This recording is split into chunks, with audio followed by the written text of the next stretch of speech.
Hi everyone, आप सभी का हमारे यूट्यूब चैनल पे वेलकम है। आज की इस इंपॉर्टेंट क्लास में हम बात करने वाले हैं फिगर ऑफ स्पीच के बारे में, सनाई बदाई के बारे में, जिसे हिंदी में अलंकार कहते हैं। सनातों के बारे में बात करेंगे, जिसमें हम डिस्कस करेंगे हुस्न तालील को, मुरातुन नज़ीर को, तज़ाद को, तलमीह को, लफ़ व नशर को, तजनीस को, तशबीह व इस्तिआरा को।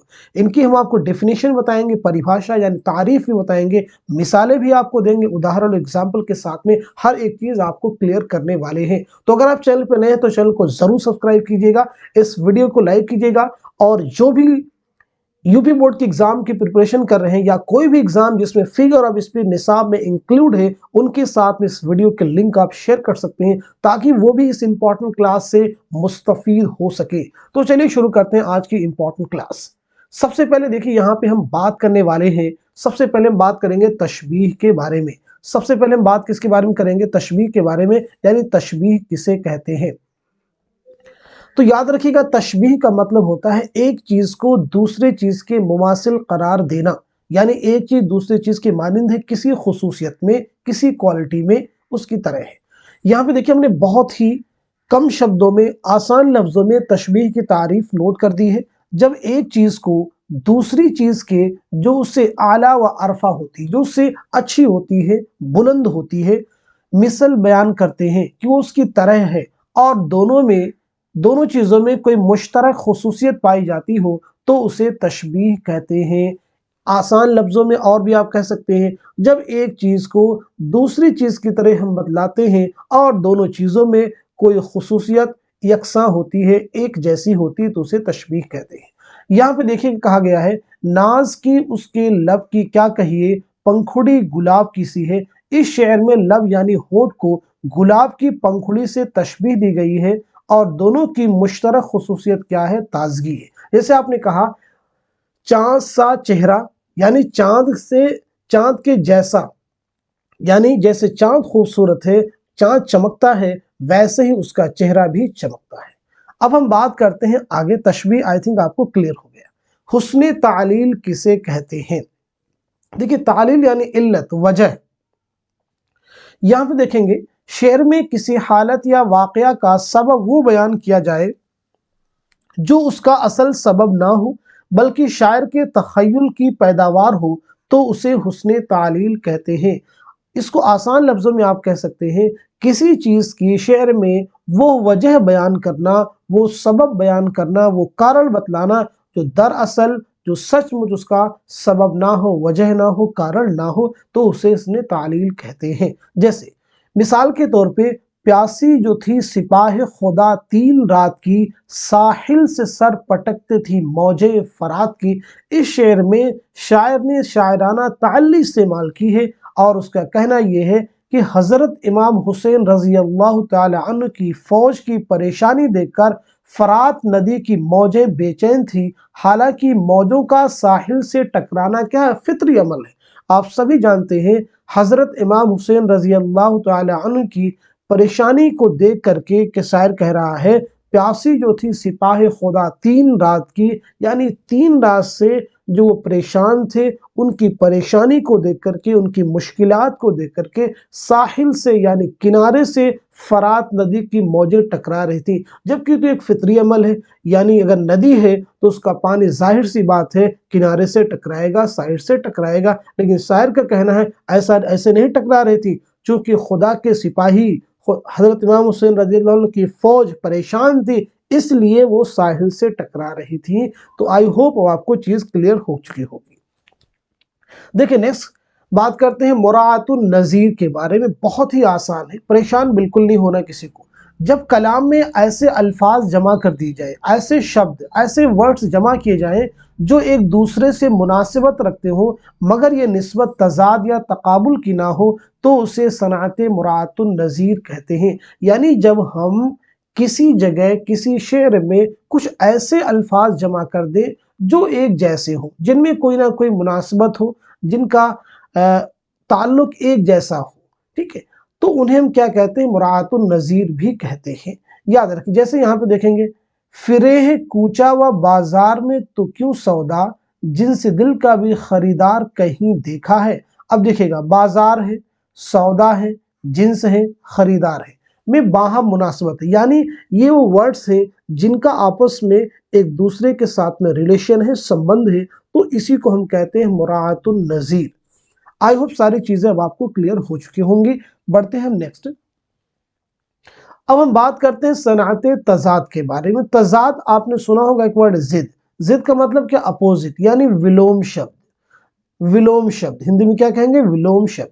कलाम में दो अल्फाज जो एक दूसरे के जिद हो, एक दूसरे के अपोजिट हो, जमा कर दिए जाएं तो उसे सनात तजाद या तिबाक भी कहते हैं। इस बात को याद रखिएगा। तो तजाद किससे बना है? जिद। आप डाके जिद का मतलब क्या? विलोम। या आप देखेंगे हवस को निशाते कार क्या क्या, न हो मरना तो जीने का मजा क्या। मरना और जीना दोनों बिल्कुल क्या है? वाइस वर्सा, अपोजिट है। मरना यानी इंसान के खत्म होने की अलामत है या किसी भी चीज के समाप्त होने की अलामत। जीना यानी जिंदगी की हरकत की अलामत है, यानी मूवमेंट उसमें दिखता है। तो इस शेर में मरना और जीना एक दूसरे के लिए जिद हैं, इसलिए ये सनात तजाद है।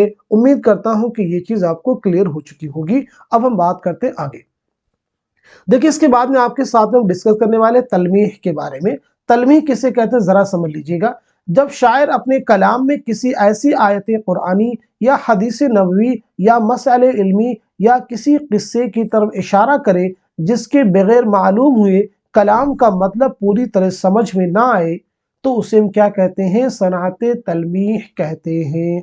आसान लफ्जों में क्या कह सकते हैं आप कह सकते हैं जब किसी तारीखी वाक़े की तरफ इशारा किया जाए कि जिसके जाने बगैर उस शेर की, उस कलाम को समझना आपके लिए मुश्किल हो जाए, उसका मफहूम आपके लिए क्लियर ना हो, तो उसे हम क्या कहते हैं? तलमीह। यानी किसी वाक़े की तरफ दरअसल इशारा करना होता है। जैसे देखिए यहाँ पे, क्या फर्ज है कि सबको मिले एक सा जवाब, आओ ना हम भी सैर करें कोहे तूर की। तो कोहे तूर जो वर्ड इस्तेमाल किया गया है ये दरअसल तलमीह है। यहाँ कोहे तूर की तलमीह है हजरत मूसा अलैहिस्सलाम के वाक़या की तरफ, जब उन्होंने खुदा का जलवा देखने की फरमाइश की थी और कोहे तूर उसकी तजल्ली से जलकर खाक हो गया था। ये सनात तलमीह है, यानी हजरत मूसा अलैहिस्सलाम के वाक़े की तरफ इशारा है।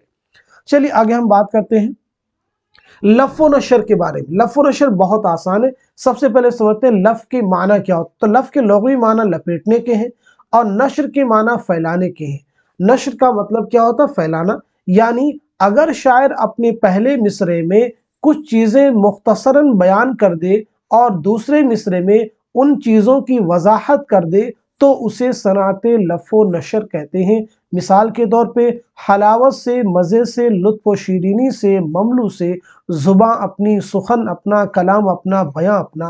पहले मिसरे में 4 लफ्ज़ आए हुए, एक है हलावत, मज़ा है, लुत्फ़ है, शीरीनी, इस्तेमाल होती है। और दूसरे में इन्हीं की मुनासबत से, यानी इन्हीं की यूँ तशरीह की गई है, हलावत से ज़ुबां अपनी, हलावत से ज़ुबां अपनी, मज़े से सुखन अपना, लुत्फ़ से कलाम अपना और शीरीनी से बयां अपना। तो ये है लफ़ व नशर, बहुत ही आसान है।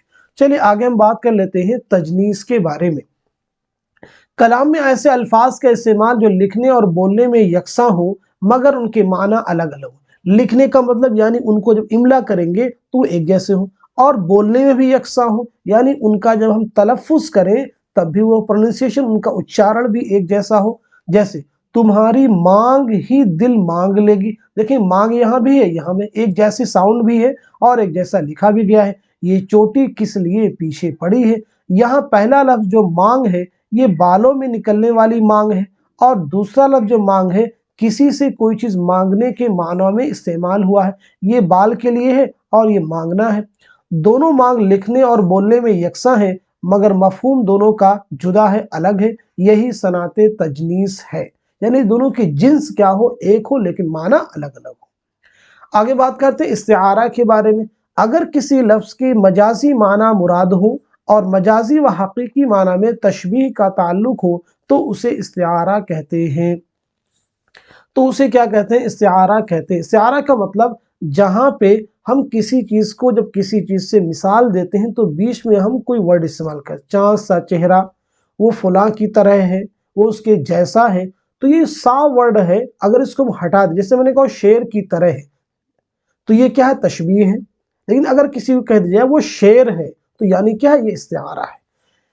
ابن مریم ہوا کرے کوئی، میرے دکھ کی دوا کرے کوئی، یہاں ابن مریم یعنی عیسیٰ استعارہ ہے، کسی محبوب کی طرف جس کے ہاتھ میں عاشق شفا ہے۔ امید کرتا ہوں کہ یہ امپورٹنٹ سیشن آپ کو ایگزام میں ضرور ہیلپ کرے گا۔ اب اس میں دیکھیں کچھ چیزیں بہت امپورٹنٹ جو میں آپ کو بتا دیتا ہوں، ان کی تعریف تو ضرور یاد کر لیجئے گا۔ جیسے حسن تعلیل بہت امپورٹنٹ ہے، یاد رکھیے گا۔ تضاد یاد رکھیے گا، تلمیح یاد رکھیے گا، تشبیہ اور استعارہ۔ یہ دیکھیں گے ہم نے کتنی چیزیں آپ کو بتائی؟ 5۔ تو یہ 5 کی اگر آپ تعریف یاد کر لیتے ہیں بہت آسان بھی ہے۔ خاص تضاد آپ ویسے لکھ سکتے ہیں، ٹھیک ہے۔ تشبیہ آپ یاد کر سکتے ہیں، آسان ہے بالکل۔ تو ان کو یاد کرنے کا بینیفٹ کیا ہو جائے گا؟ حسن تعلیل یعنی علت وجہ والا آپ کو یاد رکھنا، تلمیح یعنی واقعہ کی طرف۔ تو 5 میں سے کوئی نہ کوئی ایگزام میں آپ کو ضرور ملے گا، اور آسانی کے ساتھ میں یہاں پہ آپ بہت اچھا اسکور کر سکتے ہیں۔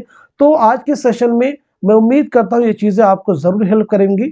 تو آج کے سیشن میں بس اتنا ہی رکھتے ہیں، ملتے ہیں اگلی کلاس میں، تب تک کے لیے خدا حافظ، اپنا خیال رکھیے گا۔